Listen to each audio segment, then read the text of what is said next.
guys have questions or want to know something about any of this, just stop me or raise your hand or something, or, you know, get my attention, because I don't mind. This is like, we're just kind of having a conversation about it, really. So just to get going, this was the front page last time. These are all representations of me in past lives. Not necessarily that I look exactly like this Arcturian down here, but just that I was Arcturian. So these were the past lives that we had talked about in the beginning last time, just real briefly going, you know, I tried to make it somewhat like chronological for a earth brain sense. So, you know, you can see Lemuria, Atlantis, Egypt, Mesopotamia. I was in India, ancient Mayans. That was interesting that there was the emotion of hate stuck in my uterus from 4,000 years ago, and it was contributing to an illness that I have now that's being cleared. So that was an interesting thing. Some of these I found out through actual like medical intuitive appointments, which I'll try to tell you as I go through. Some of them I found out because I went on trips with either choirs or boyfriends or other things, and then later found out that I had visited somewhere that I lived in a past life. And then Greece, Rome, Persian Empire, Mediterranean, like I had a few different lives in Korea that I already know about, Japan, France and England, the Franciscans, India. And then the modern era was kind of the stuff that we didn't get through. And then there was like, you know, India in my future, which I totally wholeheartedly believe that, because I mean, I was born in America, but I feel like I should have maybe been born in India. I don't know. Actually, I had to have been born in America this time, but I love India, so we'll just leave it there. Okay. And just to recap, that this is all channeled information. None of it can be proven. So just enjoy the fun little story and the cute details or whatever. And I didn't come up with all of this by myself. I had a lot of people that contributed. So this is just my basic astrology. We talked about it last time that I have some really difficult interceptions in my astrology. So when an astrologer who's more high level than me looks at my stuff, they're like, oh girl, you got a lot of hard stuff going on in your chart, you know. And then the interception here we talked about last time with Sagittarius being in my ascendant, the first house, and the 12th. When you see signs like that that are the same in your first and 12th house, you have to douse on it, because it often can mean you died young in past lives. And as we've seen last time, I've died young in quite a few of my past lives, although I do know of one that I made it at least 70. So I don't think it was all of my past lives. Now I'm going to skip over this. This is just talking more about how hard those interceptions are. And you can just remember when we get to my actual life at the bottom of these slides, you'll see I wasn't kidding about the hard parts. So with my past life themes, there's, you know, a lot of highly structured monasteries, convents, other places where it was just really strict religious environments. And I incarnated into one again in this life with both parents and their parents, and et cetera, the whole family as Jehovah's Witnesses. And then on the flip side of my nodes, I have it in the 7th house of Libra. That led to lifetimes of personal achievement, self-sufficiency, independent action, like warrior lifetime after lifetime. So in this lifetime, I'm like grace under fire. All these big traumatic events happen, and I literally look like I'm fine.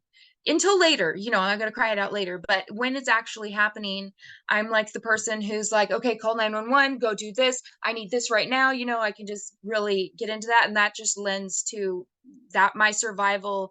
It was part of survival needs in past lives that even carried into this one. And eventually I had to realize with this part, because I had a theme going on, past life theme going on, that if I didn't do X, Y, Z, somebody was going to die. So that was a situation with my mom when I was a kid, multiple different times throughout my life. If I didn't do XYZ, act quick, she was going to die. Same thing happened, you'll see, with my daughter later. If I didn't do XYZ, she would die.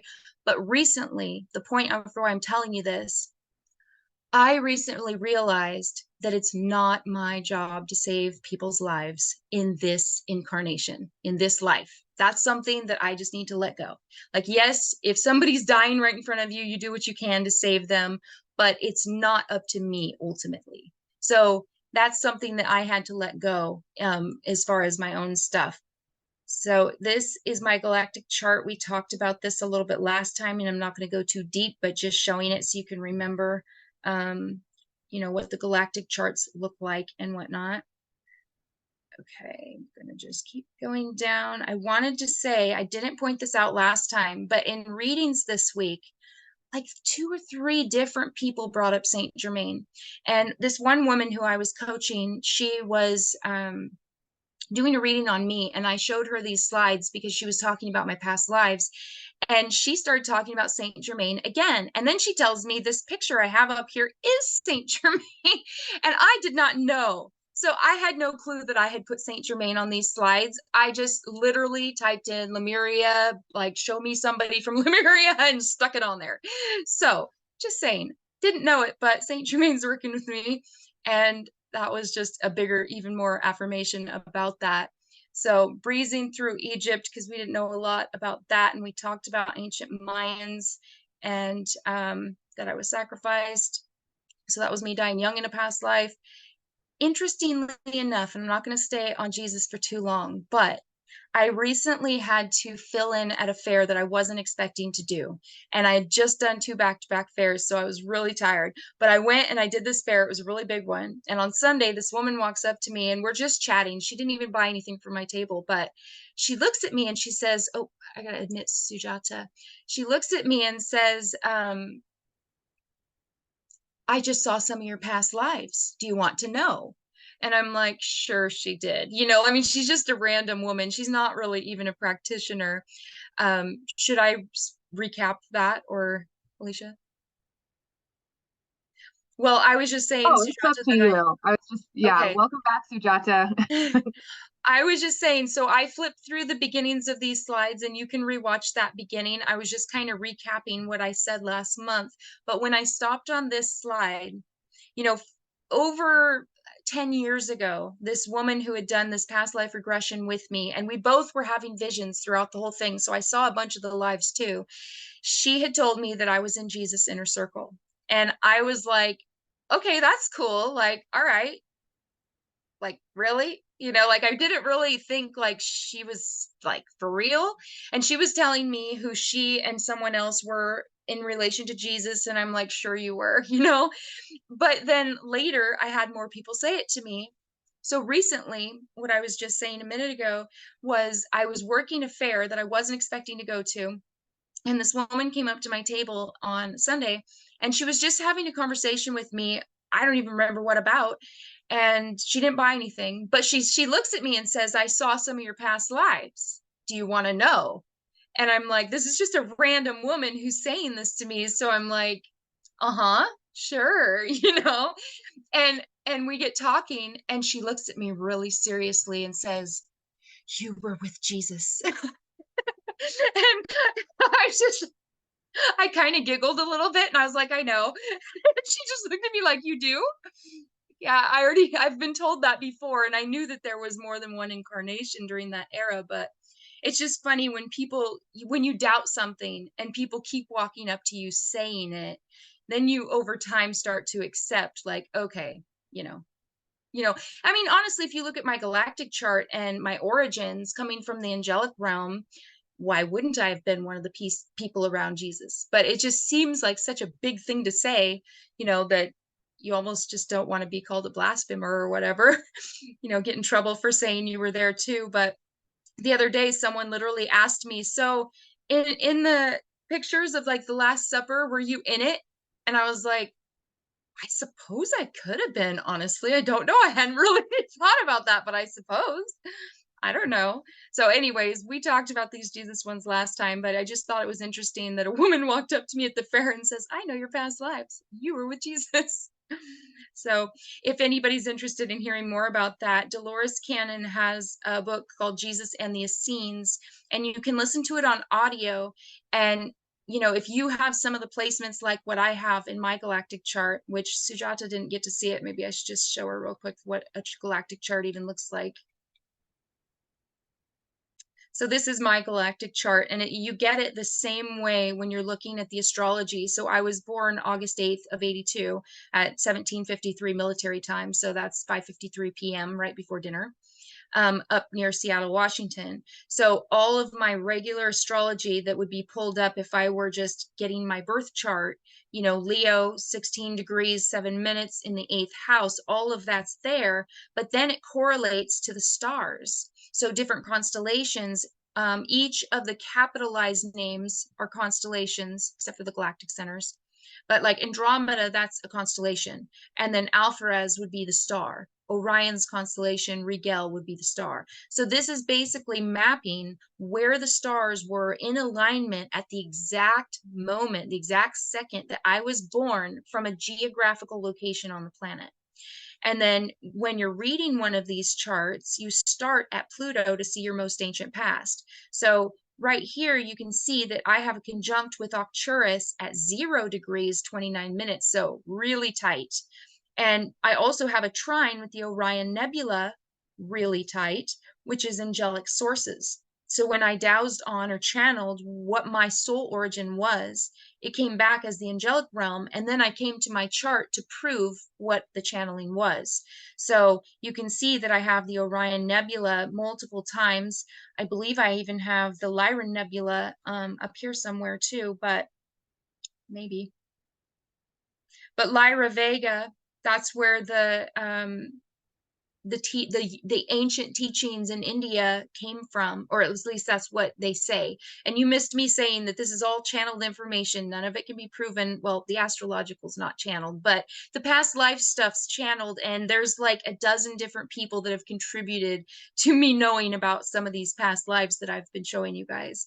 So this is partly why I was saying, if it shows that I came from the angelic realm, and then I incarnated with Arcturians who are in a much higher density. We're in 3D here on Earth. They're 5 to 10D in Arcturus, depending on what they have going on. There's different realms and stuff. So it would make sense that if I were an angel and I was incarnating on earth to make a difference, that I would go where I was needed. And Jesus and the Essenes were being persecuted by the Romans, which you can see in my chart right here. See, Virgo constellation Surma, they're known for having incarnated with the Essenes out in the caves of Qumran, and also with the Druids. And there were legends of Jesus with the Druids as well. So, and then Aquila is representative of the ancient Romans or the Greco-Roman eras. So you see, I have a square there, which is incompatible energy to my conjunct with the spiritual life that I was leading. And then having this galactic center, the Shapley attractor, that's divine transmissions coming in. It's one of the most potent angelic kind of transmissions to come in, and I have it heavily here with the placements of being with Jesus, and then Fomalhaut, Christ consciousness, bringing that in, and then fighting with the Romans. So I knew those stories 10 years ago, but I hadn't fully accepted that I was with Jesus, because that's like a really big thing to say to me. I grew up in a very religious family. You just don't say things like that. But then here it is in my chart showing that I was even, being persecuted during that time too. So to me, over time, and then people continue walking up and saying it to me, I started to accept that there was a true possibility that I had been with him. So let's just go down. So we talked about Korea last time, and that I had some lives with the Franciscans, and Alicia was with me in some of those too, weren't you? Yep, she's smiling. So the interesting thing about this is I had studied St. Francis of Assisi while I was in college. I was actually studying all of the world's religions, and I took, well, it was labeled Old Testament, which to Jews is kind of a dirty way to say it, like their Bible's old and the New Testament's, the new word, but Christians call it the Old Testament. Anyways, I was studying all of these religions and the history of Christianity, and all of that. And I have St. Francis. I have a giant statue of St. Francis behind my computer screen with some beads from India. So he was already in my house before, but I was in that past life regression, and I saw myself with the hole in the hair in the back and like in the brown robes. So I knew that one was true. I had seen it myself. But then it wasn't really open to the fact that there were multiple orders and that I had more than one life with them, not just the one that I knew I had the one. So later discovered that I had had at least three, and one of which was with the female order, Claire of Assisi. She actually was a relatively wealthy woman and set to marry an equivalent of a lord, and she really didn't want to. So she fought to create this female order so that they could live in poverty. And even, her birthday is August, or she died August 11th in 1253. So 53 is 8. I was born August 8. Like, I find numbers in all of these stories that correlate to this life too.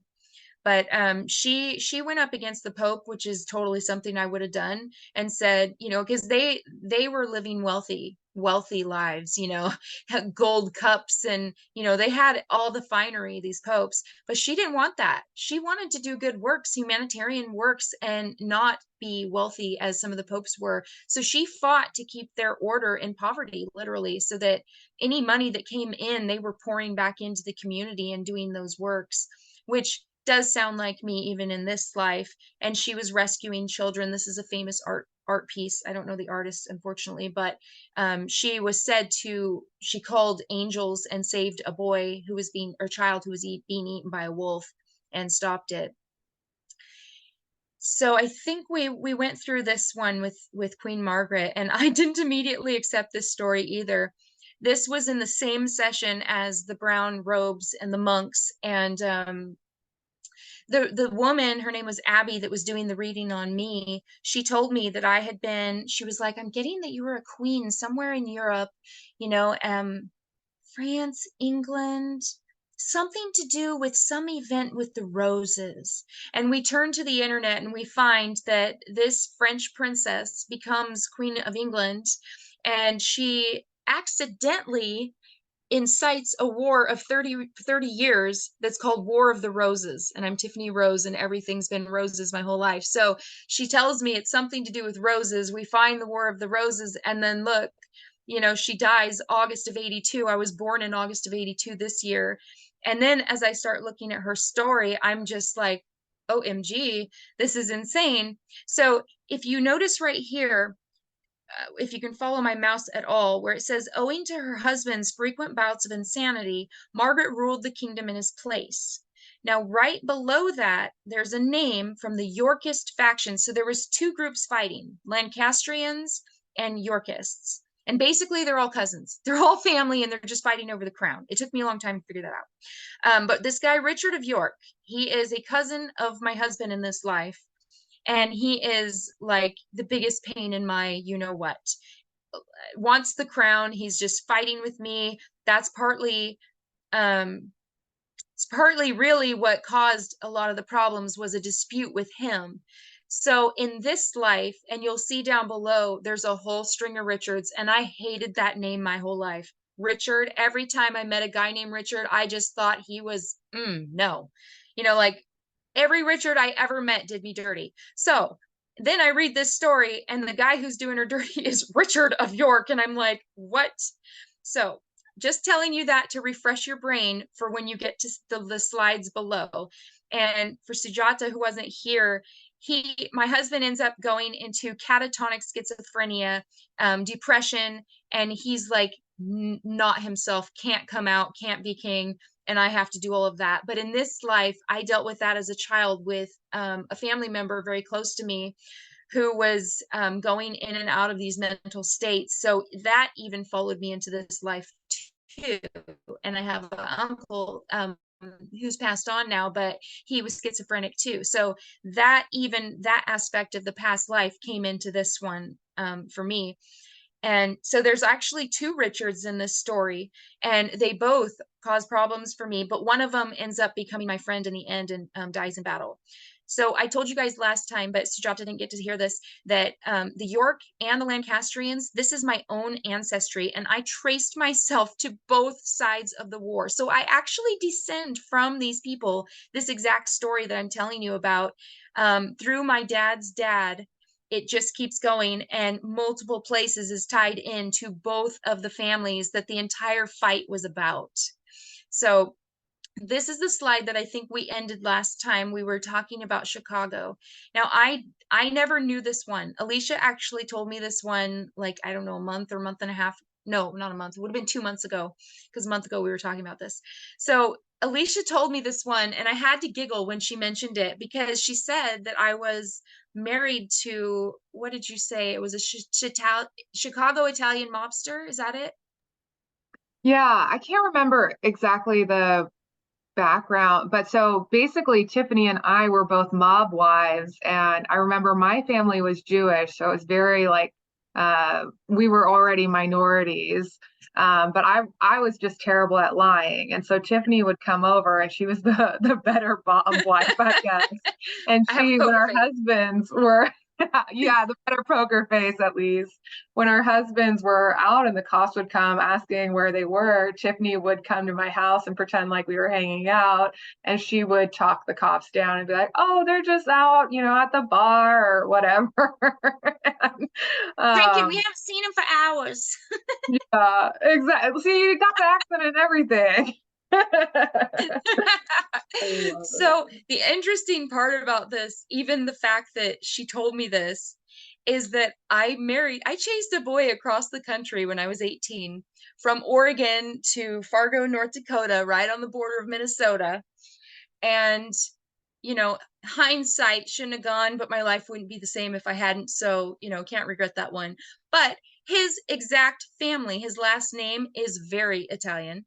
And his grandmother, who we stayed with for 3 months when we had first moved to California after being out west, or out in the Midwest, um, she told me a story about his own ancestry, tying back exactly to Chicago, and a legend about one of the great uncles having disappeared, and they suspected that he got concrete shoes or concrete boots or whatever they would say. So there was a legend in the family that I married into about Chicago mobsters, like dating back to this era even. So that was when she told me that past life, I didn't really doubt it. Because you just can't make that stuff up. And there's a slide of my Italian in this life. He's the only one that I left on there because he's got sunglasses on and he doesn't look the same now, but um I left it on there so you could see the smug look on his face, and you'll just know. Anyways, this one actually, Alicia and I were trying to figure out a different Korean past life that I had already shown you guys, that my friend Marie told me about right as I had Korean money sitting in my closet that I hadn't even looked at in years. And I'm like, there's Korean money in my closet. And then she tells me about this past life in Korea right as I'm looking at the Korean money. And I'm like, this is just too interesting. Well, this one, Alicia was actually like internet searching, trying to help me figure out the other one. And this pulls up and she's like, wait, I'm getting that you're this one too. And so I was like, again, like, okay, sure I was, like what? So now, like, it just keeps going. All these past lives keep getting added, like, sure I was. But then I start reading the story and she's like almost the same character as Queen Margaret. And I'm like, oh my goodness. It says here, um, the bride was 16 years old and King Gojong was only 15 when they married in March of 1866. A slight and slender girl, the bride could not support the weight of the heavy wig she had to wear at the ceremony, so a special attendant helped hold it in place. The girl, small but clever and independent minded, became queen consort of Korea. Typically, queen consorts concern themselves with setting fashions for the noblewomen of the realm, hosting tea parties, and gossiping. Queen Min, however, had no interest in these pastimes. Instead, she read widely about history, science, politics, philosophy, and religion, which I've done in this life, giving herself the kind of education ordinarily reserved for men.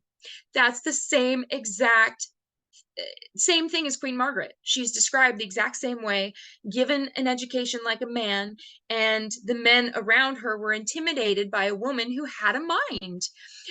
Crazy. So in this one, I actually got taken out in this one too, because my father-in-law was very threatened by a learned woman. So he literally planned some kind of attack, and this is where I died. They broke in and killed me because of it. They assassinated me.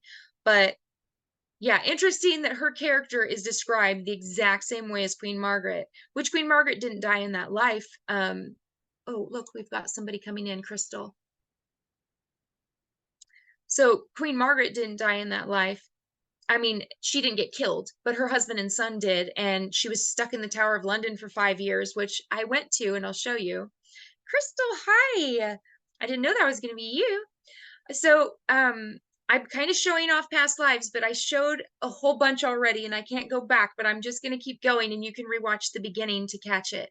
Because it's pretty interesting. So I'm showing different past lives that I have had, that I'm the character of who I play or whoever I was is described as the same woman, like learned like a man, really highly intelligent, not interested in tea parties, although I love tea parties, so I'm just going to say that part. But she was more interested in religion, philosophy, politics, and all of that. And that's it keeps showing over and over in these past lives. So in that one, I got taken out. This one, I made it through a whole bunch of wars and all kinds of crazy things happening, and then die at age 35 of like diphtheria or malaria, whatever they had brought into the country. Um, I don't think that I came up with this one either on my own, but the interesting part for is she's known for Battle of the Rosebud. So remember the Queen Margaret story, War of Roses. Now we have Battle of the Rosebud. So there's continuing battles with the name Rose over and over in my stories. So it's, as I see these, but Crystal didn't hear me say this, but I chased a boy across the United States, halfway across the United States when I was 18. So from Oregon, got in my car, drove all the way through Idaho, across Montana, across North Dakota, and landed in Fargo, right on the border of Minnesota. So interestingly enough, Fargo, North Dakota was the trading center during the era of this life. And that was a major area that the supplies were coming through, the U.S. military and all of that. But one of the most interesting parts about this particular story, Buffalo Calf Road Woman, and who knows if that's what they really called me in that life. We were speaking a different language, but anyways, that's just what they've painted her as. The U.S. government had taken the Dakota tribes, North and South Dakota and parts of Montana and parts of Minnesota. What that was their territory. And there were many tribes up there, but the particular tribes that were being shoved off of that land, they were being put onto a 20 square acre plot. 20 square acre miles. That's like nothing. There's no food for them to go hunt. There's no way to get supplies. The US government promises them that they are going to feed them. Well, guess what? The government figures out the gold. They found the Black Hills gold. And interestingly enough, I was obsessed with Black Hills gold as a teenager, even had a boyfriend in high school buy me a Black Hills gold ring. I mean, just surprised me with it. It was a heart with a rose. I have it somewhere. And I was like really into Black Hills gold as a teenager. And then I find out that literally my land was being taken away for the Black Hills gold. So here I come back in this life and I'm like, I want my damn gold. So I still have Black Hills gold in my bathroom, but the US government was supposed to feed us and our children and everything. But then the Civil War broke out in 1865, right during the exact same era. Now, I have a biography from a great grandmother who was literally living here, and I will show you. Her family homesteaded exactly where, as a Native American, my land was taken away, and then this white family took my land. But you'll see how eventually I got my land back. So this story is, she's famous because she rides onto the battlefield. I got chills on my head. Her brother is a chief and he falls off a horse, like he gets shot by an arrow, bullet, I don't know what, and she just takes off on a horse in the middle of the whole battlefield, which is actually kind of something I would have done, and goes and gets him off the field. So she became famous because of that. And there are also other legends that she and some of the others were the ones who specifically, and I hope I put it, I want to say it's on the side over here. What's his name? Custard. Yeah. She knocked Custer off his horse at the Battle of Little Bighorn. So, I mean, if this is true that I really was her, apparently I had a pretty big part and knocked the main opposer off of his horse. So that was like a big deal. But interestingly enough, here we have August of 82 again. I was born August of 82. So just looking at all of these, even just reading through the story, I finally had to accept that, yeah, okay, this makes sense that it was one of my past lives. And these images I just pulled off the internet to kind of take us into that. Um, but then I was not expecting this one at all. This came just a few months ago. I was actually getting healed by a medical intuitive, and she was telling me that I have a hole in my auric layer, like out from my body, like a foot out from my body, in the front and back of my heart center. And there's a hole, like an etheric hole. And I'm like, that's interesting. You know, where'd it come from? So she's like checking around to see, like, okay, is it from the earth lineage? Is it from this? Is it from that? She figures out that it's from earth lineage, and she traces it up my father's father's father. So she says to me, something to do with the heart relating to this great grandpa of yours. And you could have been him, or it could just be related to him. You know, I'm not sure. So then I take the story to another psychic, actually, Alicia, I think again. I can name you a lot because we've done a lot of this work together. But she's like, oh yeah, that really was you, you know, whatever. So I'm like, all right, I got to start reading about my great grandfather now. But I have all of these. I got a reading from the Octurian hybrid. I think I talked about that last time. And she told me that all the answers I was looking for were in the cedar chest. Now, this woman she met me once. She had never been to my house, didn't know anything about me, but I do have a cedar chest in the living room. And it was my grandmother's. And it has all the memorabilia in it. But I didn't go look for 6 months. I forgot all about it. I didn't even look. 6 months later, I get this like thunk, go get the cedar, like go in there.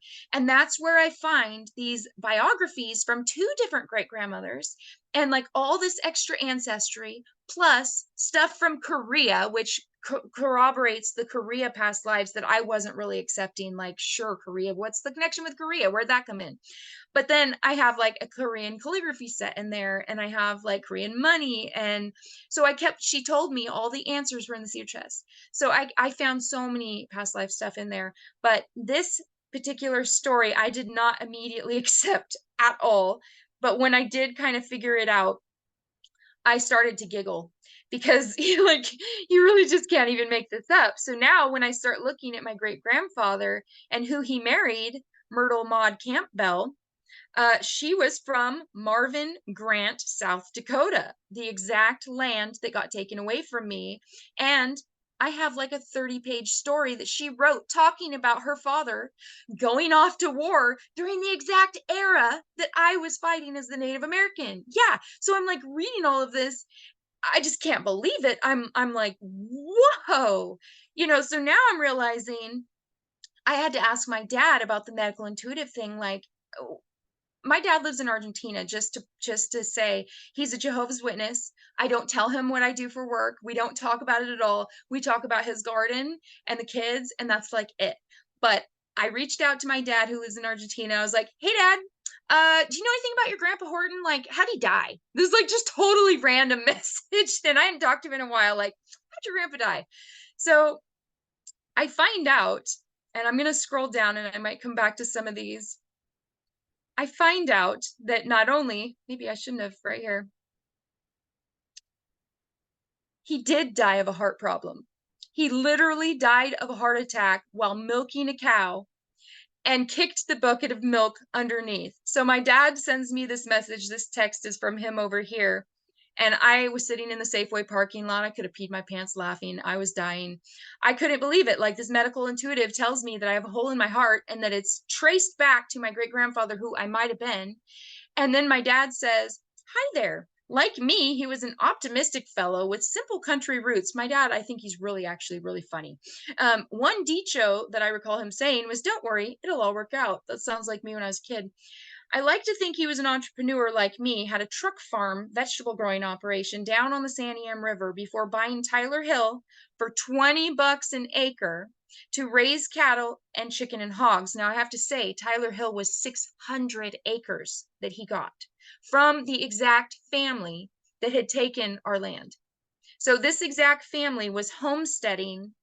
He said some of his wife's relatives, the Campbells, had pioneered that property years before. As to his death, he literally kicked the bucket, or the cow he was milking did, since he died of a heart attack while milking the cow. He was just 72 years old and had oatmeal for breakfast. Go figure.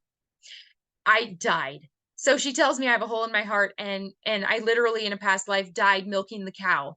So I asked Alicia, like, okay, why would I die? Why'd I go out like that? Why would I die milking the cow with none of my family around? And her answer was actually something I would have done. She said, because it was funny.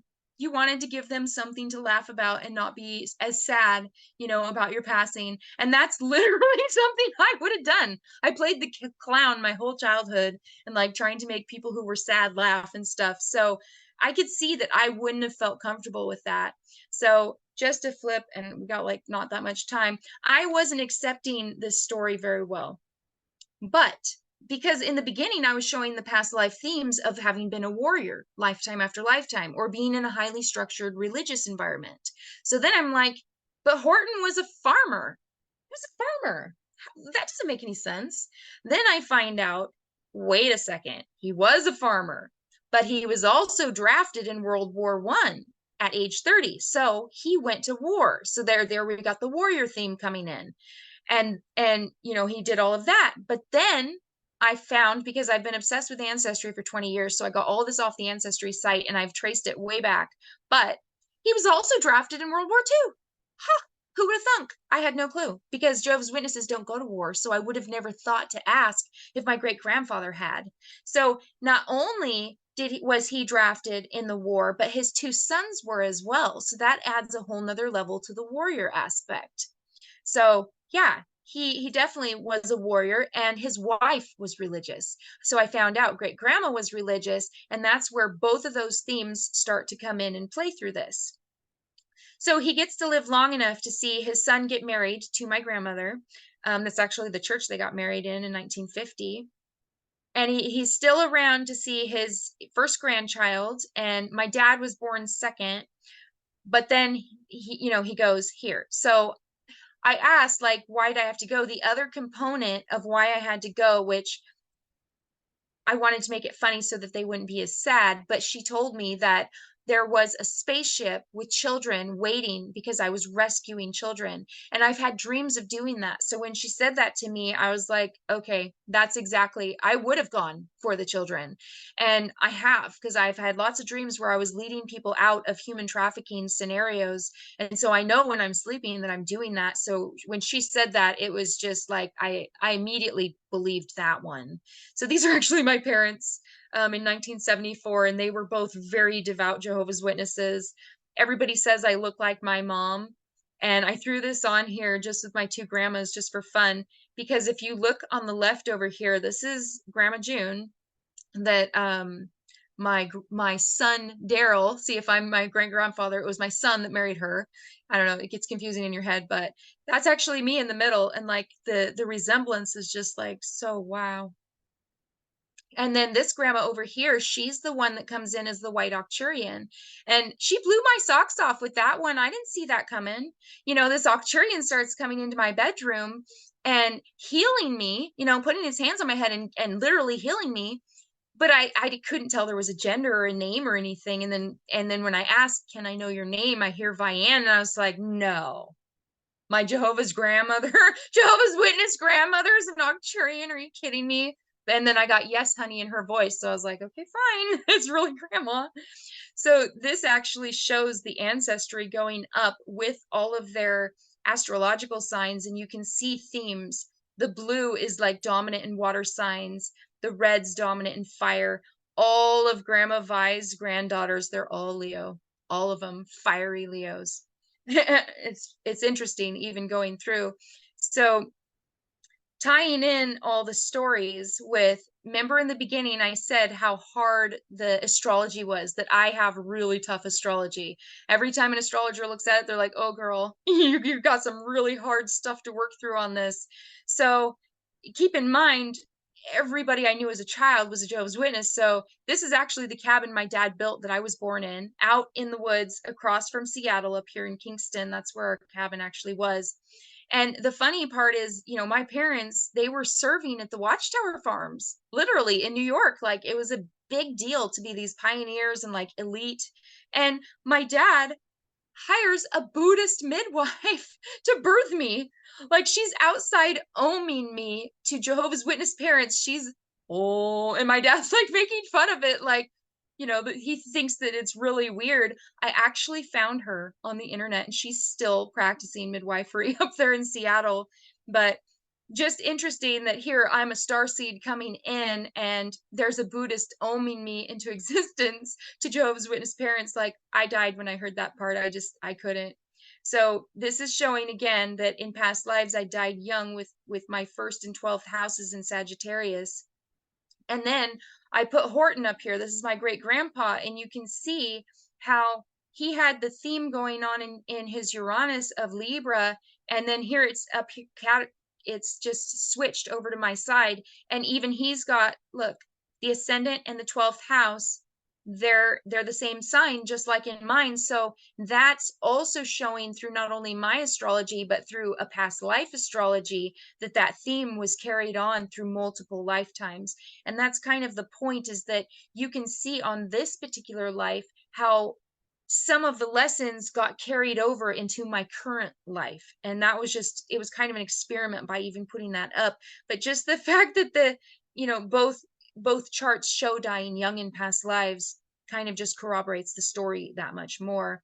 And I'm just going to skip over this. It was just kind of comparing, like, I didn't really find commonalities, but I was trying to see. So this is where it gets funny, and I'm going to speed things up just for time purposes. But I was watching Sister Act a couple months ago, and then I watched it like 2 or 3, 4 more times because it was so funny. I just couldn't stop. First, I started like watching it just because I've seen it a million times and I like the singing in it because I was a singer.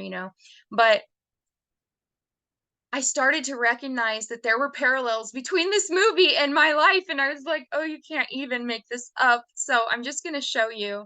She starts in the show, she starts out as kind of an unruly little girl in Catholic school. And she's asked to tell the names of the apostles: Mark, Paul, John, Elvis, and she's just throwing out random famous people names and making the whole class laugh. And the nun basically tells her, you're Dolores, you're not going to amount to anything. And then the very next scene of the movie, she's singing in a casino, and she's all, discoing it out, and she's got her moves and she's doing all this stuff. And I'm like, I've sang in casinos, so she's got this Italian Chicago kind of mobster boyfriend. And I'm like, okay, some of you might have missed earlier, I had one of those too, the first husband, who probably wore wife beaters just like this and looked a little bit thuggy. You'll see him in a minute. But she's got this kind of bad boyfriend and he won't leave his wife. And she wants, we're a couple, we need to be together. And he's like, but babe, I saw the priest and he tells me if I leave my wife, I'm going to go to hell. You can't go against a priest. What do you want me to do? And so he sends her this purple velvet like fur coat, and it's just stunning. It's gorgeous.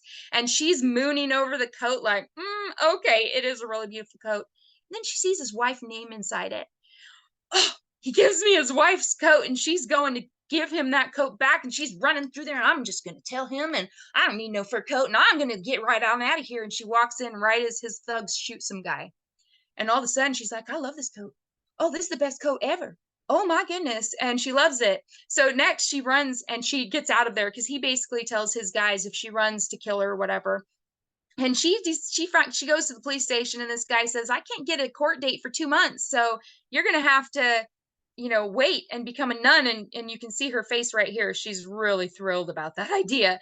And the mother of the nunnery, she's just like even more thrilled to take in this harsh woman who's she's talking pretty crude and stuff, and they're pretty innocent.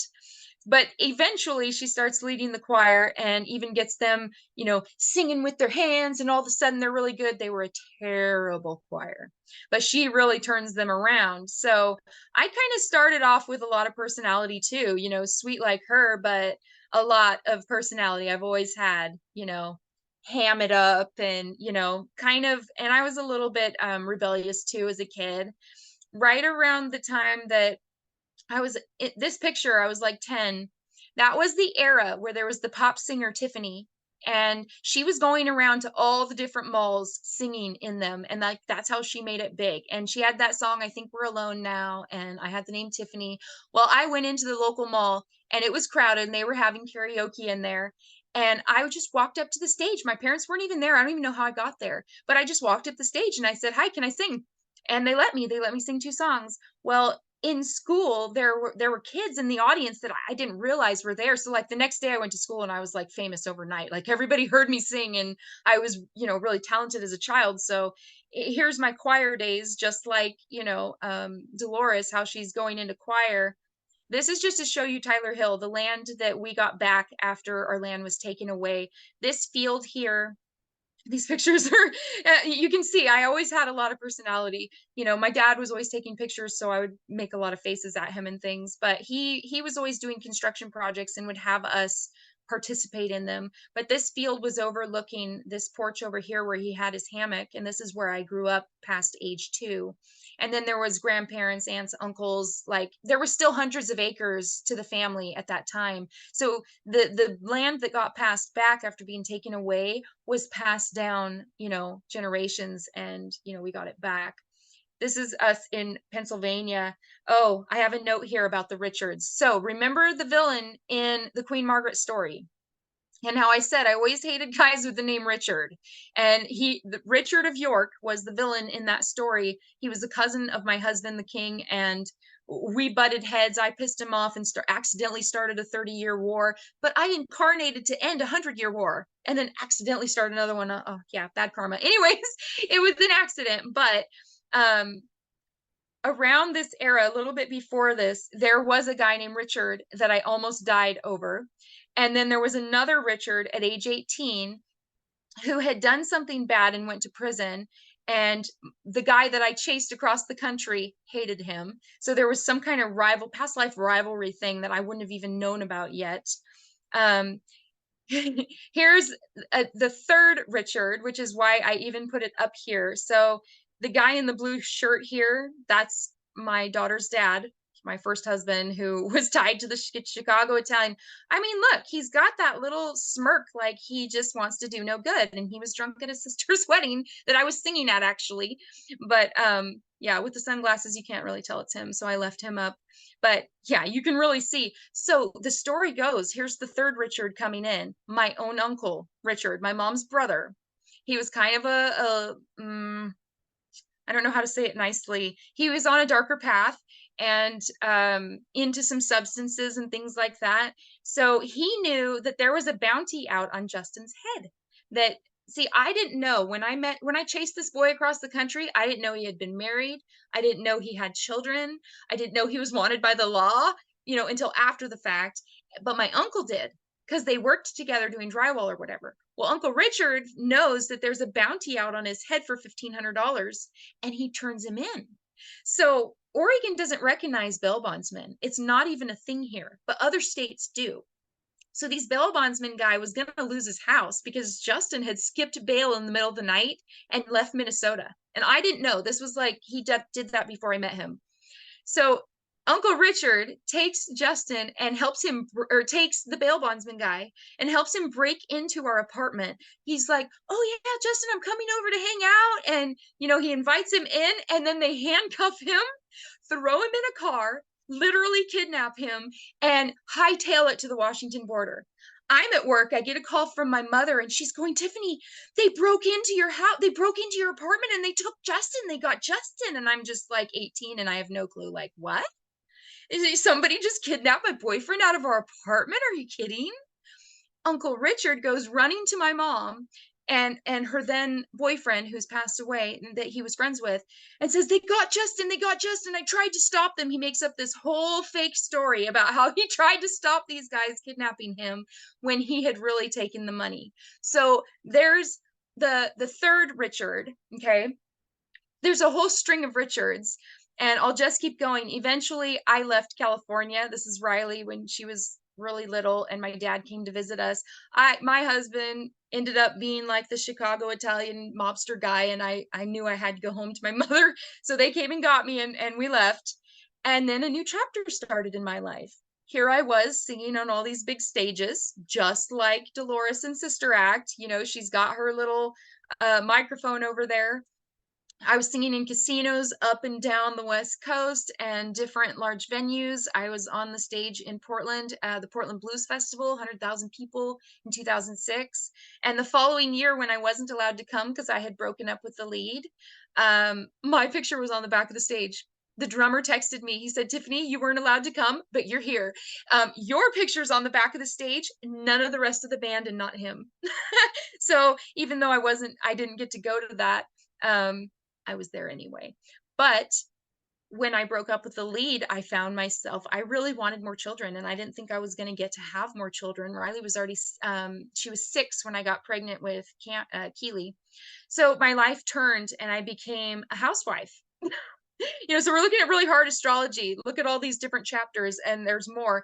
Became a housewife, had babies, was growing organic gardening, canning my own foods, canning soups, doing all the survival things. Like, if the world ended tomorrow, could we survive? It was an experiment I wanted to see.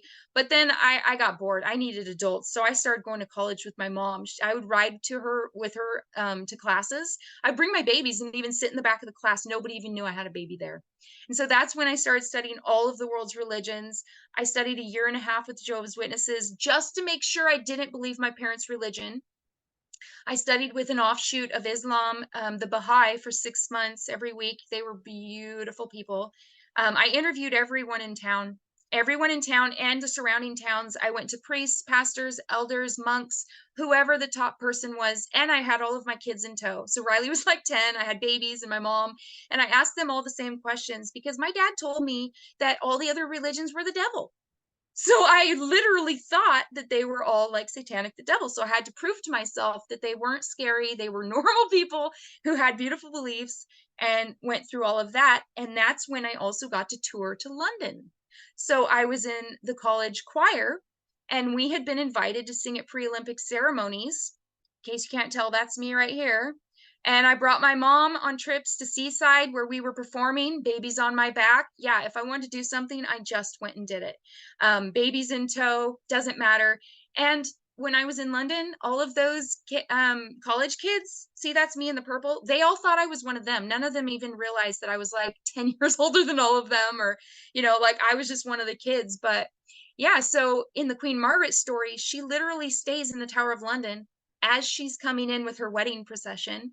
But then when her husband and son get killed on the battlefield, like beheaded, and the new king's taken over, she gets held in the Tower of London for 5 years. I was sitting right there, right at the Tower of London, la-di-da, looking around, like had no clue that it traced to my past lives. And this picture down here, we were in a really ancient, famous church, and I can't remember the name of it, but it's really ancient and famous. And I probably was there in my past life, like crazy that that's even a thing. So I had to relate in Sister Act how she got them using their spirit hands and their spirit fingers. Yeah, we did that too. See, we did all kinds of theatrical performances and stuff. Like, we had a great time. And then that fall, my daughter had cancer, and that's like showing in the really hard astrology. We went in like this with long hair, and we came out like this. We shocked the world. Like, I chopped my hair off overnight because Keely's hair was falling out all over the bed. There was no way she was confused. I was like, she doesn't know what's happening. So I was like, look, mom, you'll go first. And I let them hack my hair off. Everybody loved it. They all said it was great, but no way. And I would never do it ever. I would never do it again. But so that happened and we had 2 years. So I stopped college, lived in the hospital for a long, long, long, long time. But we had fun too. You know, they brought giant animals in. The nurses did cartwheels in the hallways. We had superheroes visit us. We were riding plasma cars. My legs got really strong. I was always on this plasma car with her on me, sometimes with a nurse with a pole following us. The only picture you'll see of my ex-husband John on here, Riley drew it. She and John did not get along, so when I saw that picture, I could have peed myself. I didn't even know what she was drawing across the room, and she turned it over, and that really is a good representation of him. Me, big man, shoot animal, big guns, you know, like he's very redneck and likes to shoot rabbits off the porch, which would make me like, no, what are you doing? So, anyways, then during that time, I was kind of bored, and all these photographers that I was friends with, I worked in a beauty salon for a while. They wanted to use me as a guinea pig for their photography. Oops, I didn't mean to do that. And then they all started freaking out saying, oh my God, you are so photogenic, like holy smokes. And next thing I know, they're publishing me in fashion magazines on, you know, the East and West Coast. And then this one publisher, she just like really fell in love with me. She thought I was like sexy but the girl next door, and like just had this really down to earth vibe or whatever.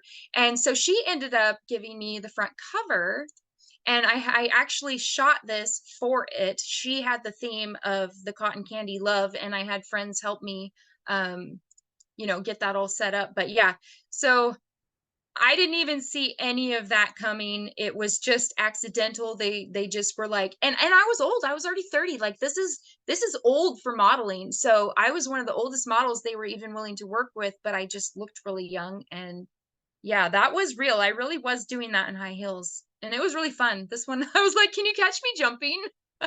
So, you know, my personality comes out in it. But then I was like, I'll start my own fashion magazine. So I started doing all the Adobe Photoshop and had models all over the world submitting to me. Some famous ones too. That you know, Alexis is in Nashville. She writes songs for movies and things like that. She's had some of her songs. She and I grew up together actually. But some of these were from Canada, from Europe. I had like really big people that were submitting, and I threw a guy on here for you ladies. I had male models too that were submitting their stuff to me. It was like, and they all thought that I was some big wig because, you know, the way that I was running the business and everything, but I was just me behind a computer, you know. So I had all of these. Even Riley was making it into publications, my daughter right here in the center. Um, and so I was dragging Riley to all of these modeling shoots when she was like 10. And, you know, she got to be in some of them too. And this is her now. I just had to throw that on, even though I'm skipping ahead. Like she got a start with going to all of these shoots and being published, and now she's walking in runways. And yeah, I gave birth to that. I look at her and I'm like, oh my God. But yeah, so all of those other modeling jobs led me to this one. I actually got hired for this one for Synetics Corp. And they really, like you can see in this picture on the bottom, like they purposely wanted me to look a little bit frumpy, like I was a construction worker. So, I mean, you can see here I'm more saucy, but like here I was purposely trying to kind of have the belly pooch. And like, you know, they ended up sending all of the other women home and only kept me.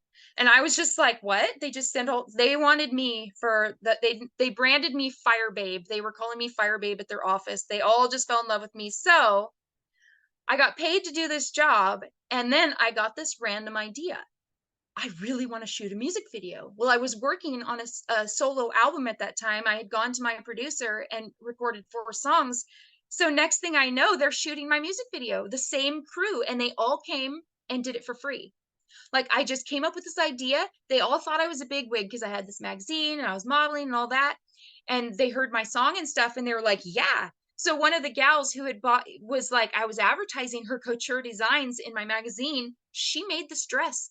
I asked her like, "Hey, I wrote this song and I'm going to shoot a video. Do you have a dress that would I could wear in the video that you would be in?" And she made this dress in a week and gave it to me, and like she just looked at me in a picture and knew my sizes and built that dress for me. And this was all just like, I didn't know that any of this was even going to be possible, down to the cabin that we were in, which was owned by this guy Bobby, who was there like modeling as well, and they happened to be BFFs. So even this guy Frederick came and helped with the video. Like the whole crew came, even the makeup artists, and they all worked for free because they believed in my talent. So that video got put out, which you can see on YouTube, under Tiffany Curran. I think it's on my YouTube channel, so it's Intuitive Tiffany Rose. It's up there. But then that fall, before I was able to finish the album, Keely ended up growing a tumor. And on the side of her head, she had to have it removed. They tried telling me it was a bruise that was growing, and I was like, I don't think so.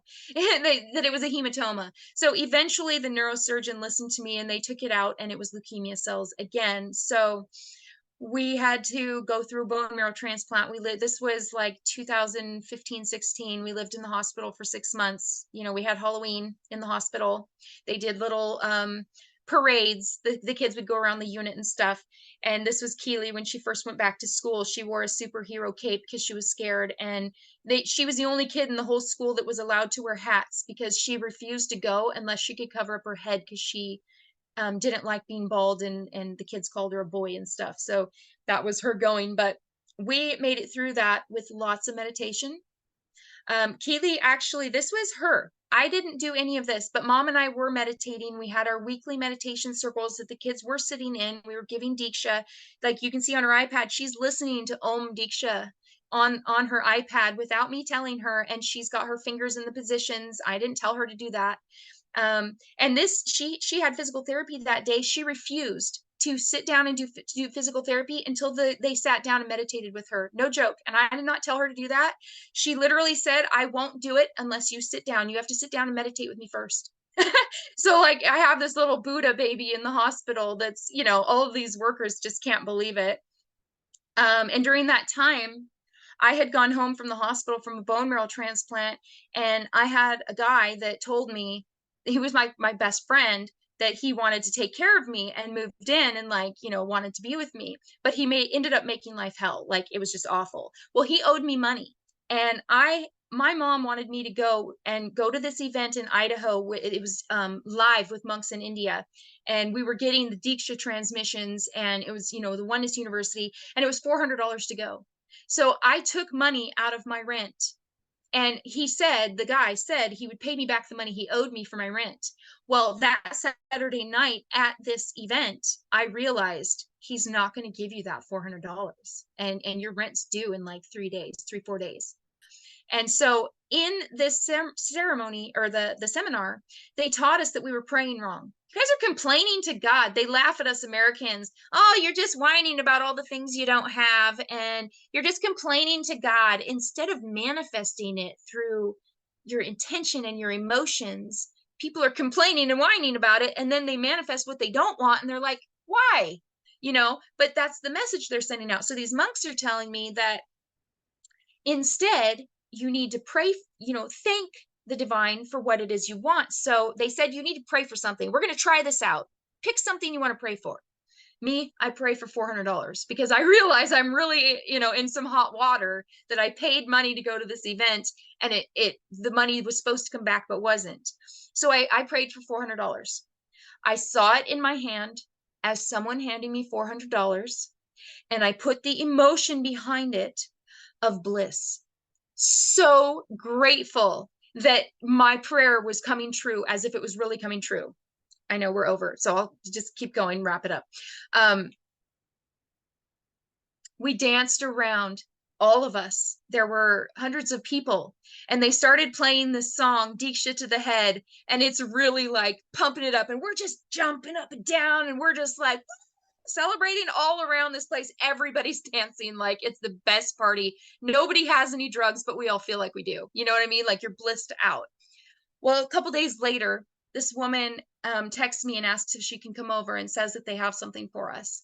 She knocks on my door, and she comes and sits down in my kitchen, and she says, my daughter, her 5th grade daughter, who's outside playing with my kids at that time, My fifth grade daughter raised $400 for your family.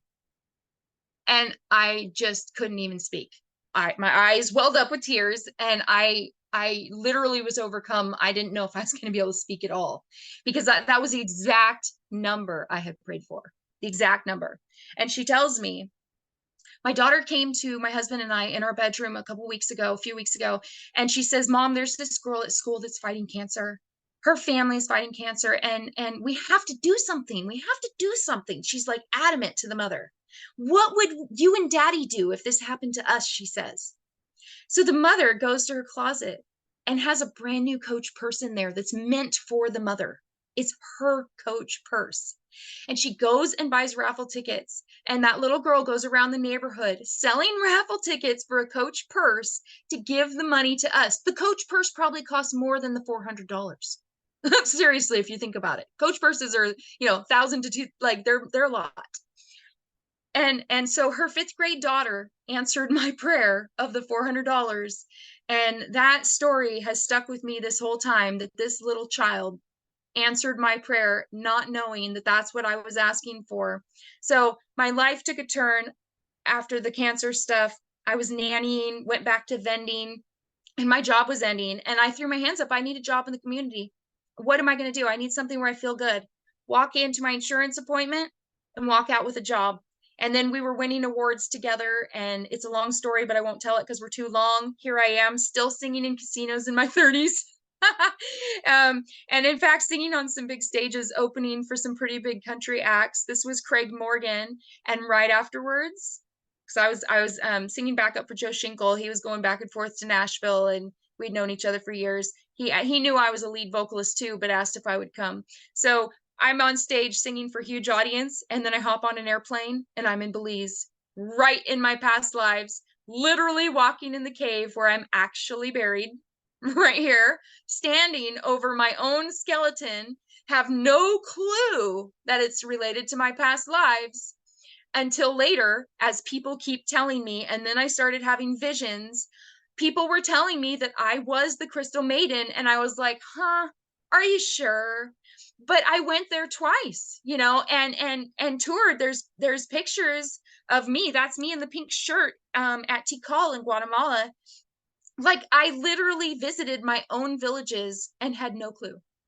And it was right after being on stage with the Sister Act. And, then I was on the islands and I went into the jungle and all of that.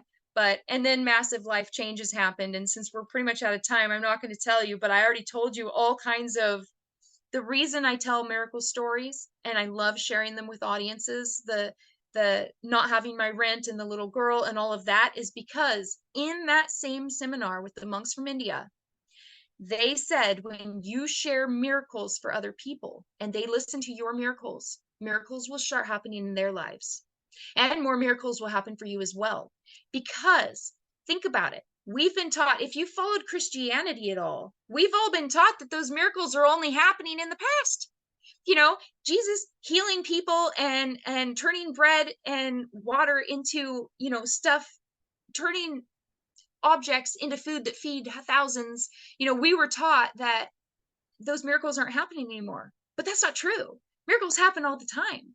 We're just not paying attention or attributing it to being a miracle. So I had these big changes happen. The insurance job, I got sick, lost it, but I already bought my house. So like that job, even though I stayed in it 3 years, it bought this house for me right before I got sick and wouldn't have been able to work or buy a house, and the market went bad. So like it was miracle after miracle after miracle that was happening that even make it so that I could even be here to tell you about any of all this. And Marie, my friend Marie, actually, this is the crazy part too about the Belize story. I was telling her how I had this life in ancient Maya where I was sacrificed, and she literally stands up and says, I know I've killed people in past lives. I'm so sorry if I killed you. My mouth hung open. And I was just like, Marie. And then Marie stands up and she starts chanting some kind of toning thing. And she's got these prayer beads and she does it north and east and south and west and she's doing whatever. And I have shamanic drumming on the TV and I start seeing visions of her with the headdress. that she really was the one that sacrificed me. But she and I both had visions of it after the fact that we weren't upset by it. We knew that that was going to happen. We knew it was going to happen before we incarnated, but in that culture, we knew as royals that that was our responsibility. We believed that, and really the drought was reptilians messing with the weather. They were that was how they were controlling us. And so we believe that's why they believe sacrificing one of their royals would stop the drought. It's because the reptilians were feeding on that. So it was all related. And I just had somebody else come in and tell me a same concept, same story, another past life that I didn't tell you guys about, might not ever, I don't know if I will. But in that story, another drought with reptilians. And I didn't say it this time. That woman said it. So it's a parallel story of the exact same thing happening in multiple lifetimes of me incarnating for that reason. And yes, me and Marie, we go up in the mountains and we kiss trees and we dance around in the moonlight with candles. And yeah, so I think Marie and I have been, we've had so many different relationships in the past, but she drugged me to this exhibit in Egypt, in Portland, right when I lost my job. That's her in the mask. And now I realize that we were probably looking at ourselves again. These were tombs that she insisted we had to go to. And yeah, so that was also tying into the very beginning, which some of you missed, but the ancient Egypt lives. We already know that she was who sacrificed me in the ancient Mayan life, and that Marie and I have had we've had lots of lives together. But we're just getting more parallels with the we were in Egypt together too. So not just in Maya, there was lots of different ones. So anyways, that's pretty close. That's the end. We actually made it to the whole end. And I know we're over, but some of that stuff wouldn't have made sense without all the rest of it. I don't know if that even, I think that we should just briefly see what you guys have to say about all that. I'll stop the screen share or see if anybody has anything they want to say in regards to it. Oh, I just wanted to say thank you so much, Tiffany. This just had so much information, so much joy, and I know there were some ups and downs in your stories, but it was so incredible for me to see kind of the patterns throughout your lifetimes and a lot of those themes.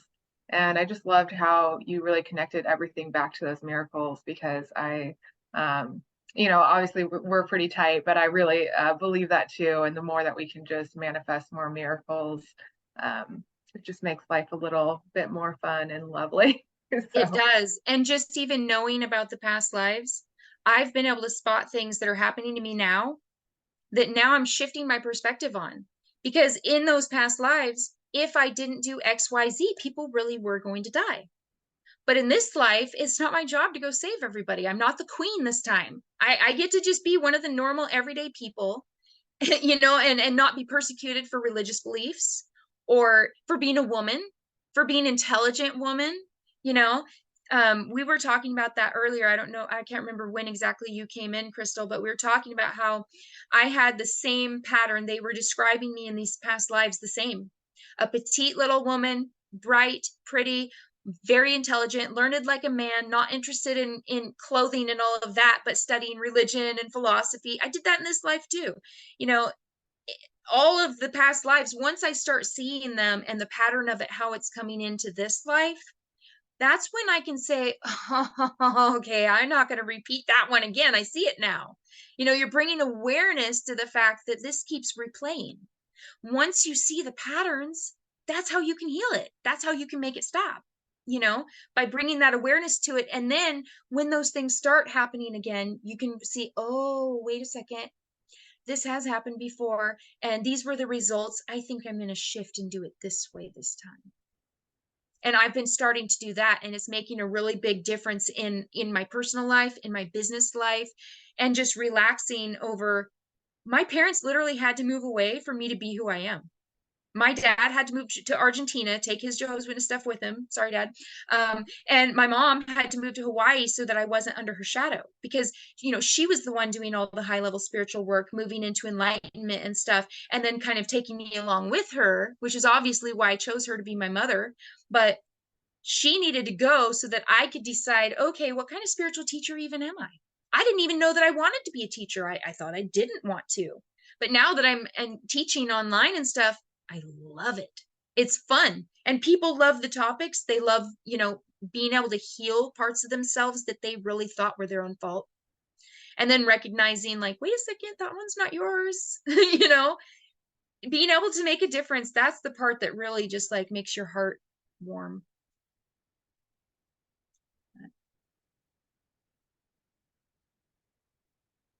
I don't know. Anything else, anybody?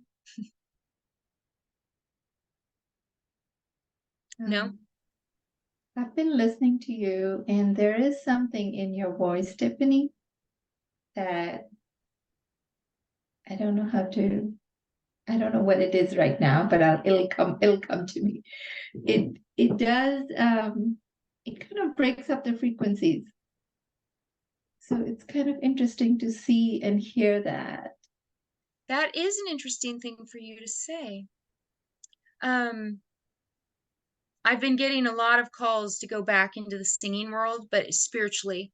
And coincidentally enough, Crystal, you know that Ash and I are going to be doing some Hindu chanting up at the BPC, or maybe you don't know what we're doing, but it sounds like now that, you know, working with him, and then I have some others that I'm really wanting to do more of a spiritual album and start doing some like spiritual concerts even. But he and I were talking about leading the audience, you know, in singing some ohms and some mantras before going into a meditation that takes you to Andromeda. So that's kind of what we're doing. And Crystal, you missed it, but Ash channeled this art for me. This is my Zoom background. And so on the front page of my website now, on the home page, there's channeled galactic art that is a collaboration between me and Ash. And people can go on there and get galactic Zoom backgrounds. And then they can also just get channeled art for themselves from whatever constellation is in their chart with their like soul essence and aura colors. So that's something that I just started offering. Nobody else is doing it. And I mean, look, I was just blown away. I think if you like set intentions on like what you want to call it and then do chants and record that, it would be amazing. I actually, after getting off, Ash and I were on Zoom earlier. When I hung up, I actually have recording equipment all set up here that you can't see. So, and I just got studio grade headphones. I manifested those. I wanted them really bad. And I asked Spirit to give me X number of money so I could order these. And then my phone dinged with a reading for the amount I needed. So I got my studio headphones. I already had a studio grade microphone sitting here. Plus, I'm talking on a podcast microphone now, but I have a studio grade vocalist microphone with an amp under the table and Reaper. So Reaper is a program where you can record audio with stuff. So I just started doing some like, oh, and then I started doing another track on top of it with harmony. And I was just going to send it to him so he could hear kind of, you know, what tones I like to sing in so we could figure out the collaboration of what we're going to do. But yeah, it was pretty easy to do it and then harmonize with myself on it. So it would not be hard for me to be throwing some music out. I have Well, and if producers I too. can interject, Tiffany was at my house singing to me, what, last month? I can't remember exactly when, but It was the Portland Fair. I felt it through my whole body, and it was like this reverberating shift into higher frequencies when she sings. And so, whatever you're doing is just magical. I guess this is my punchline. Well, it's coming. It's coming. There's a collaboration that's already happening and that we're like actively working on. I think we're meeting almost every day this week so that we can figure it out and like what we're doing. But the spiritual music's coming. I've been doing, coincidentally enough, you know, Ash is actually from India and does Hindu chanting, but I've been doing Hindu and Sanskrit and Gurmukhi chanting with my mom for the last 10 years. So when he mentioned doing the chanting, I was like, I already know that one. And he was like, what, you do? Like, yeah, like my mom and I dress like we're from India too. Like we're always wearing Alibaba pants, and I don't have them on now, but I did earlier. Um, you know, the harem with the baggier crotch and stuff. My mom, like her wardrobe's really fun. It's like a mix of American and other cultures mixed in it, but we've always been kind of the weird ones in our society. Like we're in a redneck farming community area. But people stop us and they compliment it. Like people are always stop my mom and like, oh, your outfits are so beautiful. And but yeah, we love India.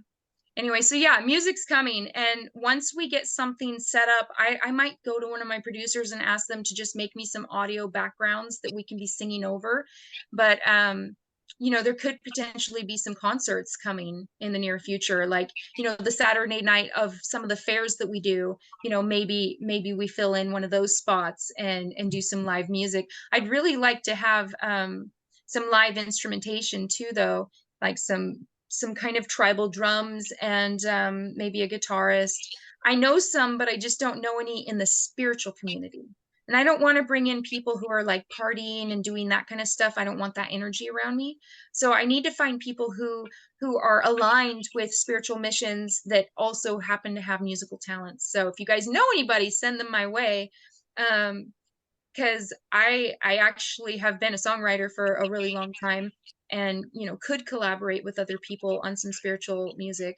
That would make my heart so happy, because that's all I ever wanted to do my whole life, and it kept getting taken away from me. Like, for, you know, having children, couldn't go be on stage all the time, or daughter has cancer, have to stop, you know, right as I'm making momentum and have all these people that want to work for me for free because they believe in my talent, you know. So all these times it stopped, but this time it's not for going out and becoming famous. It's for sharing that divine transmission and, you know, bringing out all the spiritual teachers. That's everything that I'm working towards. So we can get that transmission out to humanity and get more people vibing higher and higher, you know, then we're dealing with less and less lower level problems, you know, the narcissists in society, the fear, guilt, shame model. When we can get more of us vibing higher in the love, the bliss, the joy, you know, collectively we'll be feeling better, all of us, I think. So yeah. Well, I love you all. I have to go. There's 5 kids and they probably would like to have the internet. Oh, thank you so much, Tiffany. This was just phenomenal. And so I deeply appreciate it. And yeah, thank you again. So And much fun. we'll My see you pleasure. soon. Yeah. Yeah, and we really will see you soon at BEPC. I'm like so Yeah, it's excited just that I what, get to 2 weeks? go. And then actually next week I'm gonna be at the Ashland MeWe as well. So No, I'm just worried that I will burn myself out if I try, because when I take care did of the Eugene yourself. and Portland back to back, that was brutal for me. It's a lot. And then I had to do the Rasani right after that because I was on call for Vicky. I was one of their first vendors back in the day. My mom was too. And Vicky, the organizer, Vicky Pruitt, she's really good friends with my cousin Shauna, who has Homegrown Oregon. So we're just all connected. And so when somebody couldn't show up, I had to go do that on the spot. So then I had 3 back-to-back weekends, and I felt so dead afterwards. So I'm Mhm. just worried that I don't want to burn myself out. But I really, really wanted to come to the Ashland one. And I even had an offer of staying there, but I don't know. Because Ashland, and technically it is John's weekend. It's the 28th, right? It's next weekend. Yeah, I mean, technically I could hop in one of your cars and go with you, but you're I so don't know. lovely. Let me know. We're driving by your house, so let me know. I'll think about it. I'll think about that one. So Ashland, and then we have Kent, and then you have the Bend retreat, and I don't know yet Yeah. about that one too. So then that's like another threefer. Yeah, I mean, I feel like everybody should come to the retreat. It's going to be so much fun. I know Sue has other plans, but even if you can come down for the day, you know, we're gonna It's have a really good time tempting. doing so much yoga and then doing all the channeled messages. And those are my favorite because you just don't know what's going to come up, but it always seems to have such alignment and such synchronicity with what's currently happening. And then in Bend too, it just has all the magic of the mountain energy. The house we rented, not only does it have a hot tub, which I love, but it overlooks the river. And so there's a lot of really beautiful natural river energy along with the mountain energy. And It uh, sounds like medicine to my soul right now. I'll see if I that's can, the because intention. So, it's written on my calendar. Because you told me you wanted me to come and, you know, give you a break, or, you know, well, and like you can bring Marie uh, too. I mean, we'll. that's actually, you know, that would be fun too. She would love that. Let me write it down. I won't remember, because you know what? I already saw clients all day too, and so I literally have to write everything down, or I'm just, yeah. I understand that. I relate. Okay, so wait, what am I writing down now? Come to the retreat. Oh, Bend retreat. I can bring Marie, you said. Yeah, I'm going off the top of my head. I think it's the 10th through the 13th, but we're gathering Friday evening, and then pretty much just departing Monday morning. Our closing dinner is on Sunday night. Yeah, and that's right, November 10th through the 13th. Well, if I brought Marie, then we could do some sound healing stuff because she and I sing together. She does lots of toning and different things. But she's been so Marie was one of my mom's former students, and we kind of adopted her because her mom died young, and she was when I met her, she was just hoodie and like dark figure, and now she like dresses as a fairy and on my birthday. So her birthday is my half birthday. So we always wish each other happy birthday and wish happy half birthday too. But she and I have done quite a bit of singing, just hanging out. So I could see, I don't know if she works that weekend or not, but Bend. That could be Yeah, something we that can if we test did that. offline too. Yeah. Okay. Singing. Are you going to it, Crystal? Or are you working a fair? I have no idea. You have That no sounds idea. like a yes. So the Bend one is November 11th is what I had on my calendar. So 10th, 11th, 12th, 13th, or whatever. And that's in Bend. And you'd be, get all the stuff from Alicia Rose, but then Alicia and is it Melissa that was, she must have Yeah, moved on. Melissa's doing all So the yoga Melissa and components. Alicia have their whole thing going on. But if Marie and I were to give them a break so they can go kibitz about their next act or whatever, we could throw in some galactic stuff or whatever anybody wants.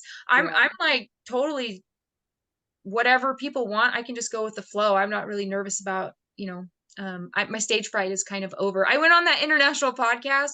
My stage fright's done. I'm good. I got purchasing readings all over the world, so I'm good. Yeah, stage fright's done.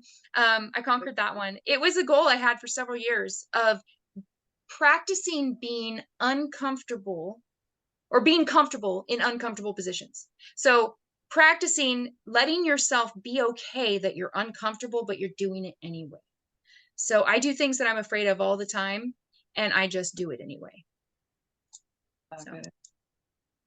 But yeah, that we can talk more about that. That'd be fun, but it would be even more of a party if you were coming to Crystal. I don't know where you live, Sujita, so I can't even ask her. Sujata, sorry, I say it wrong. Sujata could ride with me. Oh, see, then it really would be a party. I don't know. How many people do you have attending, Alicia?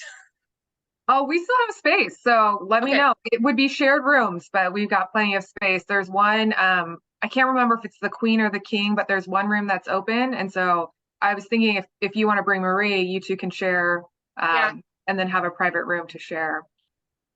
Okay, cool. Well, we can talk about that for sure because I'm pretty positive. Yeah, it's John's weekend, so I don't have any responsibilities.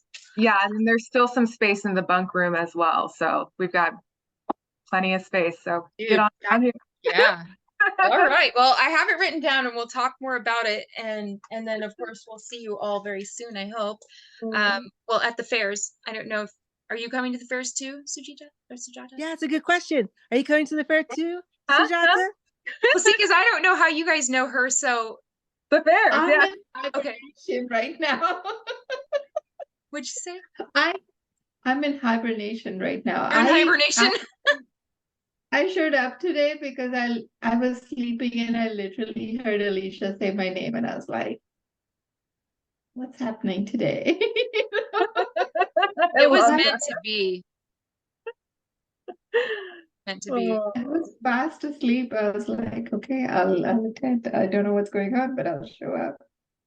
Well, I'm glad you did. It's so nice to see your face. It's definitely more fun to talk, have everybody together. Yeah, and every third Wednesday we do this. I think next month we are doing Divine Insights. But I might, we just went through the schedule. I might see if someone else is willing to co-host again, just to give me a break. If you want me, if that's what you're insinuating, you can have me. Oh, I wasn't, but you're more than welcome. Well, you're saying somebody else, No, I was just thinking openly, because we went through, like, there are a lot of events coming up this month, and unfortunately I went to Denver and I came back with a bug, so I have not been my best self either. And so we'll see. But save the date every third Wednesday, 6 o'clock Pacific time. We meet online. We usually have a guest speaker. If not, it's me doing divine insights or another topic. We did money magic. We've done manifestation. We did multidimensional living. So there are all kinds of metaphysical topics, and practitioners are always welcome to join for free. So please, the hope is just to build this beautiful community. I know when I was getting started, I didn't know who to talk to or what was safe or okay. And so part of this is just that people can show up, have some community, and if need be, they can be like, this weird thing happened to me. And more often than not, we don't get into people's personal stuff, but it's nice to have someone else be like, oh yeah, that happened to me too. Don't worry about it. It'll be fine. Just keep moving. Yeah, because then it's not just you. It's like it's Yeah. happening to more than just you, and then you don't feel as personal about it or take it as personal. Well, and people don't doubt it as Well, much too. I think a lot of times mm, people will try and explain things away. So just hearing that it's, you're not crazy and other people are having similar experiences go a long way. What were you gonna say, Sujata? yeah, I think that's the important part, right? Just the doubt. Yeah. It's like, yeah, it's happening to me too. And then once you believe it, then you are more prone to take action about it, Yeah. Because if you don't believe it, then you ignore it. But once you're like, oh my God, this is true, then you're more involved, You're like, no, that can't happen again. Like this should stop, whatever it is. Then it means something to you. Yeah, it becomes real. Yeah. And then that action part comes forward. I think that's the step that is so important. Because sometimes, yeah, you see things happening and then you're just noticing and not taking action. But then if we can talk about it and be like, when this happens, do this, then we can like jump that much faster. Oh You're yeah. spot on. Well, and it's like the shortcut too. If you can talk to someone who has some more Oh, experience and they're like, absolutely. here's how to handle it. Yeah. I learn things from listening to other psychics and intuitives all the time, and things that I can do, but I didn't know I could do because I didn't know that it was even a thing to try to do. So as I listen to other people around the fair circuit and they give me ideas of like, oh, well, I do this and that, and it's like, oh, like it just expands what you can even do. Because sometimes, well, I've been told for like 20 years how big my power was or whatever. And I was like, yeah, okay, whatever. I don't, whatever, but then when you come into, opening your consciousness and you come into your spiritual center and you access that power, then you're like, oh, okay, it's been there the whole time. Like I get it now, how to get the messages from spirit and all of that. But I was blocking myself because I was trained to block myself by being born into a Jehovah's Witness environment where everything is shove it under the rug model, put your best face on in society. You're representing the religion and the family, so you're taught to suppress emotions and to put your best face on. And then that's also blocking your spirit gifts too, because then you're blocking part of yourself and you can't access the rest of it. It's like a piece of the puzzle that's missing when you have those traumas stacked, and then you're taught to suppress emotions. So once you open all that back up, get in touch with the emotions and, heal the traumas as you can, it just shifts everything, and then all of the messages are coming in. What? So When it, you recognize something as not yours, I think it's mhm, like the start of the journey. It's like I don't even believe this. Why am I doing this? And there you go. yes, it's so true. So true. Yeah, and But I just keep, think you're Cool. you go. Oh, I was going to say, I think you're both right on, and not necessarily to anyone's specific background, but I think across the board, people are, and we hear terms like ascension and waking up all the time, but I really do think there's going to be a pretty significant shift in our communities, and that's where Oh, I'm it's coming. feeling, yeah, it's so much more important for us to come together and start kind of having these relationships, and so that as we grow and change, we can be more supportive to each other and kind of build a network um, of where everyone's gift is shining, knowing that it's like Mhm. all together that we advance. That's true. That's true. And I've been seeing signs of it, like us coming back together as communities, like that's what needs to happen. Us taking part in growing our own food locally, that needs to happen. I don't know if you've been noticing, but I've been seeing a lot of articles and things coming out talking about them putting vaccines in our food. So what about people who have allergies or people who have issues? Yeah, that scares the you know what out of me, them putting vaccines in our food. There's a whole bunch of stuff coming out about it. So I have my garden. I've had a garden for 10 years, and you bet that next year I'll be making sure it's nice and plump and eat as much as I can that I can grow, because the pesticides and the different stuff they're putting on the food, that stays in the soil for decades, on those farm fields. And if they convert, like even trying to take it organic, it's the lesser of the evil. But if you can be growing things yourself as much as possible, eating close to the earth and staying seasonal, go with the seasons, eat seasonally, eat within a 100-mile radius, that would help a lot. Communally, we just all need to be coming together because there's enough food on this planet to feed everybody. So why do we have hungry people? Greed, That would power, actually money. be a really good topic, because I'm also thinking Melissa's partner, I know she had to hop off, but he does all kinds of urban gardens, and they live in San Diego in an apartment. But if you go in there, I think last time I was there, he had around 250 plants in their apartment, and they're grown on the walls, and he has all kinds Caught of me beat. grow lights in there. And then he does these beautiful wall vertical gardens for offices and lobbies and I have hotels, books all on kinds that. of things. But his true interest is all about like sustainable food systems. So That it's would be super interesting to, like, if he wanted to come on or anything. But like I've seen people have full gardens on their roofs inside the cities and stuff like yeah. that, I and mean, they I think across the board, that's where it's going. We're gonna have to figure out a way to bring our food closer to home.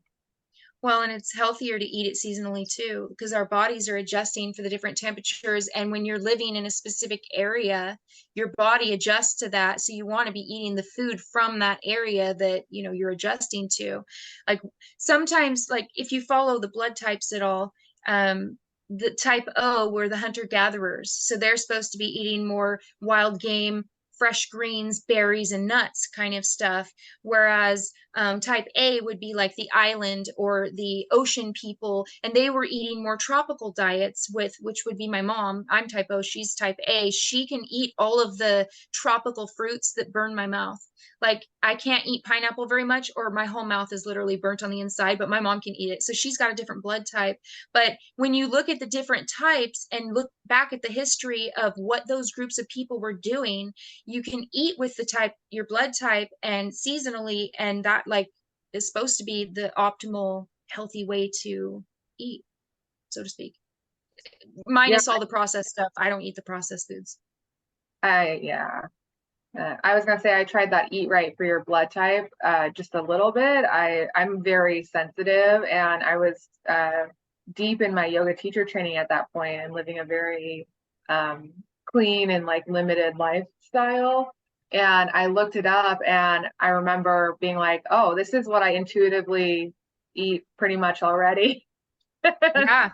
And the stuff that it says is poison to me literally is. Like my doctors keep telling me I can't have gluten and dairy.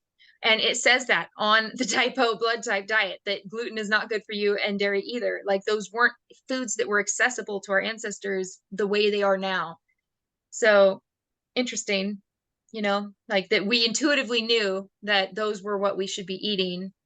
But yeah, that's definitely a thing that could be a really fun topic to go deeper on, Yeah. like Well, I'll reach communal out. living and all of that. Yeah, I'll see what we can do. And then again, thank you, Tiffany, so much. This last 2 months have just been phenomenal, such depth of information. And I'm just so grateful for you and sharing all of your past life histories, the links with the roses and the family feuds. And I really will think twice when things come up about whether or not this is another pattern I'm living out. Uh, I have some monitoring myself to do. Yeah, maybe we need to do a slide on yours. Possibly. Well, and at one point you were talking and it occurred to me, like, I wonder how many past lives the average person has. And I just heard limitless, right? It's just I keep expansive. discovering more. I keep discovering more. But the thing is too, if we can live 3 or 4 simultaneous lives at once, do the math. Do the math. You know, we're talking about thousands of years here. Like if you're talking from Lemuria to ancient Egypt to ancient Maya to, you know, the Queen Margaret era in like the 1400s, like this is thousands of years we're talking about. And if you're living 3 or 4 simultaneous lives at the same time, that's a potential for a lot. Now, does it mean that everybody has that many past lives? I'm active. I know that I have had a lot, and I keep incarnating because I'm just one of those do-gooders and I can't help it. But not everybody has that many. They may not. You know, there are some that, like, when you look at their chart, even their galactic chart, it looks like they've had a lot of off-world travel, versus some of their charts kind of look like, oh, based on these placements, they haven't had as many Earth lives, or they've had lots of Earth lives. Like you can kind of see, because some of them, starting around the 1940s, a call went out, like Dolores Cannon spoke about, the 3 waves of volunteers. So from that era on, you know, there were a lot of people volunteering to incarnate on Earth that maybe hadn't before. So I do run into some people that I'm getting some rainbow and crystal children actually, and I'm getting like their grandparents. And crystals didn't come in till the 2000s. So when I get someone who's born in 1960, but then I'm dowsing on their colors and all I get is rainbow, I automatically know that they have a grandchild near them that is, you know, putting out those frequencies. And then I get on with them and they confirm it. It's like wild. So you know that if you get rainbow for somebody who's an older generation, they're the first wave of volunteers were the enlighteners. They were the ones coming down trying to bring enlightenment because they were worried the earth was going to blow themselves up with nuclear power. It happened on the planet Maldek, and they are worried it's going to happen here because they gave us technology that got used to drop a bomb on Japan, the atomic bomb. That was technology that was given from off-world, and then malicious people on Earth used it for harm. Well, now they've tainted that energy. So even the electricity that we're using is tainted because of what they did. So the call went out. We need volunteers because of free will. We can't just mess with everything from the sky. We have to come down and incarnate in order to make a difference. So early 1900s and beyond, people were volunteering to come, beings from other places, angelic realms. We were all saying, I'll go, I'll go. I know that I did, because even when I was in college, before I knew anything about past lives, I was studying Eastern traditions, and I learned about bodhisattvas, and they're enlightened beings who continually reincarnate to help others. And I thought to myself, this was long before I knew any of that, I'm one of those. I'm a bodhisattva. I knew that right then and there. I knew that I was a being that kept reincarnating. And I have seen in my past lives that I was reaching enlightenment in those lives. So that naturally comes easier to me. And that's why I chose a mother who was part of the first wave of enlighteners. She came in to start that path for me. And then I came in as the second wave to be the communicators, the divine communicators, and bring joy. I was born just full of joy, happy my whole childhood, even amidst all of the traumas and everything. You couldn't, like I was just full of joy. So that was the second wave. And then look at my children, that's the third wave. And they're the ones that are going to be changing the world, going into that deep spiritual work. So then having a grandmother who's an enlightened master, and then having a mother who's moving into that, think of what those children who are exposed to that are going to be able to do when they grow up and become spiritual teachers.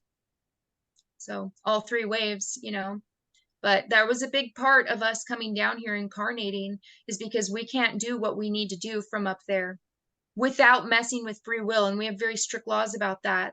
The law of one and free will, like it's like usurping someone else's responsibilities by trying to take over and do it for them. Like, oh, these humans, they're just fighting and they can't get their stuff together. We're just going to fix it.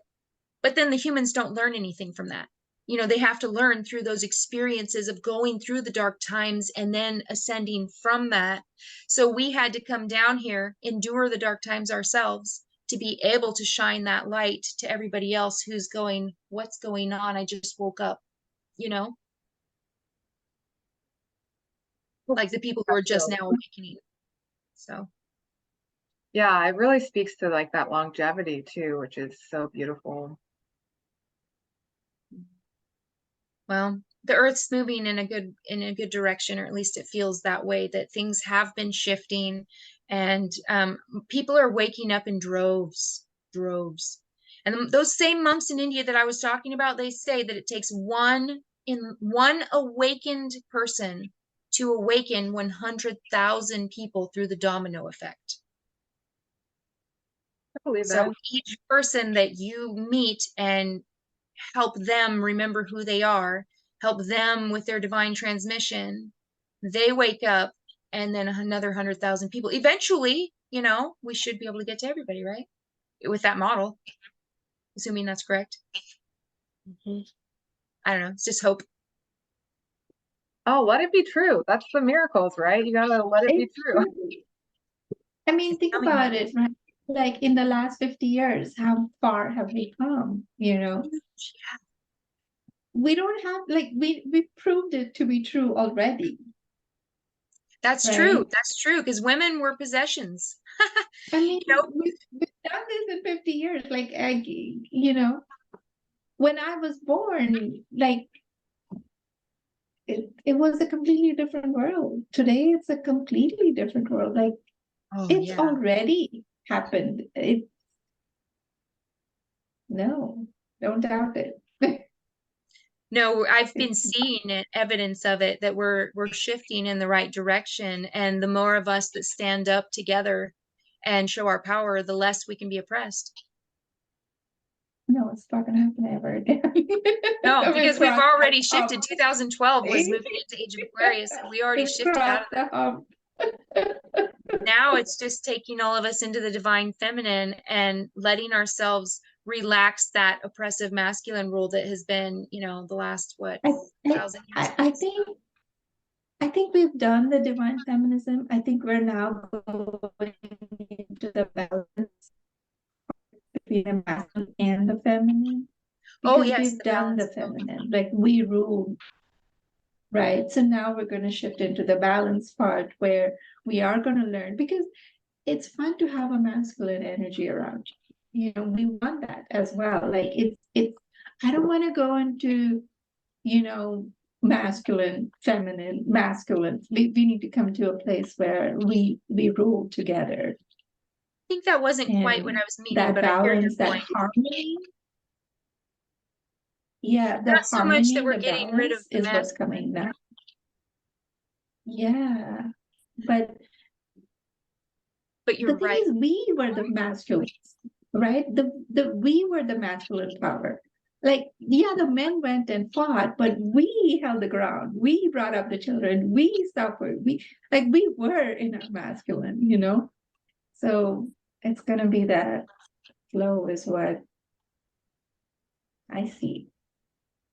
I think what I meant more about moving out of the masculine was moving out of oppressive systems that we've been in, but not so much that we're getting rid of divine masculine, but moving out of oppressive masculine.